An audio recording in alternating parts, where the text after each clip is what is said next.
This book sold suits, books, and even entire houses. It was the Sears and Roebuck catalog, and when it landed on black families' porches, it turned something that used to be a ritual of humiliation into something closer to dignity. So join us today for the untold story of how a simple catalog accidentally fought Jim Crow. I'm your host, Country Boy, and this is One Mic Black History. And if you like stories like this, you can find more stories like this at onemichistory.com. But without further ado, let's get started. Before we dive into the Sears catalog, it's important to understand what Jim Crow looked like at the store counter. Before the Pleasant versus Ferguson stamped separate but equal into law in 1896, segregation was enforced not just by statutes but by custom. In rural towns, the country store was the gatekeeper of life. Most black families were tenant farmers or sharecroppers, and credit ran through white merchants who set the prices, kept the books, and controlled interest in the crop lien system, which was a line of credit that allowed sharecroppers to obtain supplies and loans that kept our people in debt. At the store counter, humiliation was policy. You could be made to wait while every white customer was helped first. You could be denied formal titles like Mr. and Miss, barred from trying on clothes, steered towards inferior goods, or told that an item was good enough for a nigga. Even the shelves joined in with caricatures on packages and ads that turned racism into branding. Pushing back meant real risk of eviction, arrest, and maybe much worse. This led black communities to answer with a strategy. They opened co-ops and credit unions, patronized black-owned stores. In the 1930s, they started Don't Buy Where You Can't Work campaigns. Long before lunch counter sit-ins, people were already attempting to fight Jim Crow at the cash register.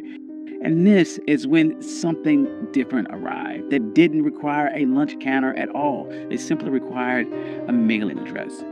The mail order catalog began with Montgomery Ward in 1872, but the Sears and Roebuck Company turbocharged it in the 1890s.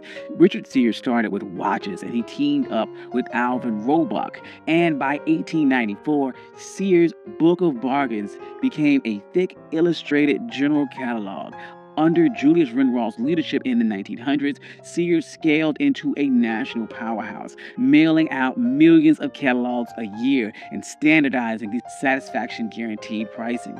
Everything from farm tools to clothing to stoves and even housing kits. The catalog wasn't just a book, it was a national store delivered to your kitchen table.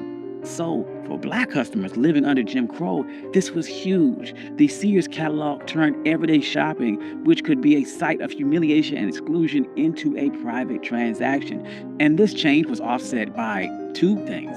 First, anonymity and dignity. You browsed at home, mailed an order, paid a national price. There was no clerk sizing you up, no side doors, no special totals at the register.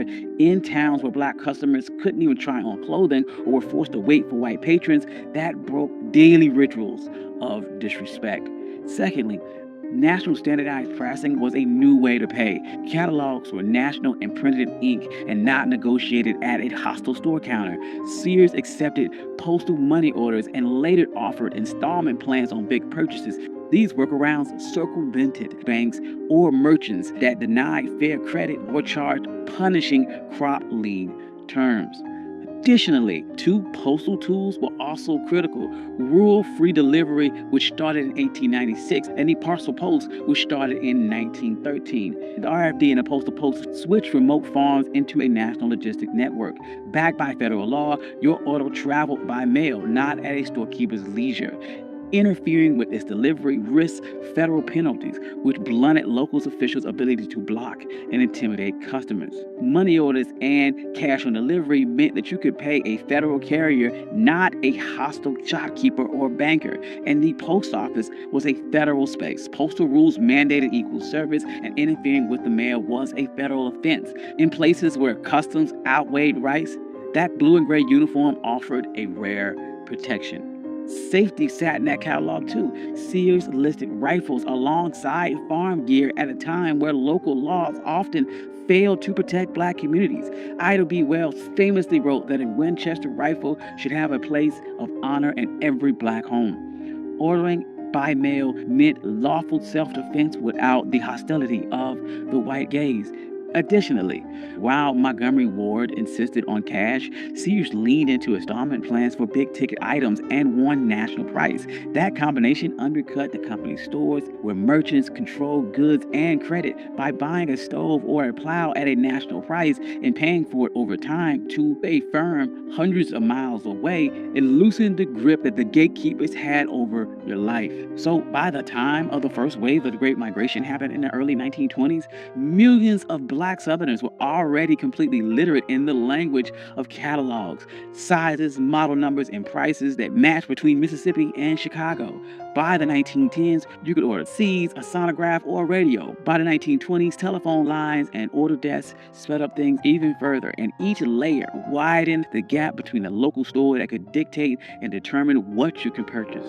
But this quiet revolution by mail completely threatened the Jim Crow order of things. So the local white gatekeepers moved to shut it down completely. Newspapers reported on catalog burnings. In some towns, the store owner was the postmaster. If you were black, that meant refusals to sell money orders or even stamps. Sears would study the choke points and they would attempt to work around them. Fine print in the catalog told customers how they could hand orders directly to the rural postal carrier, bypassing unhelpful postmasters. Copywriters promised to fulfill orders even if the handwriting was shaky or a note wasn't on the official form.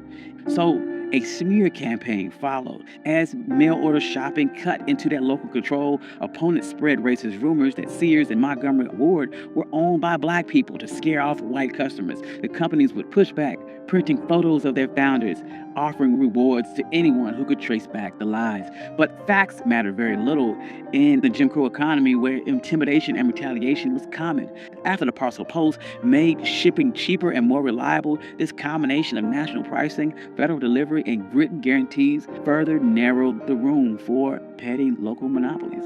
However, even as Sears' mail order catalog helped black families shop from home, the company struggled with fairness inside its own workforce. In the late 1970s and early 80s, the Equal Employment Opportunity Commission brought cases of alleged racial bias on Sears' hiring practices. Sears settled several cases, agreeing to change their personnel practices. In 1986, the EEOC high-profile sex discrimination case against Sears went to trial. Sears would ultimately win the case, but the case became a touchstone for a bigger problem in the United States.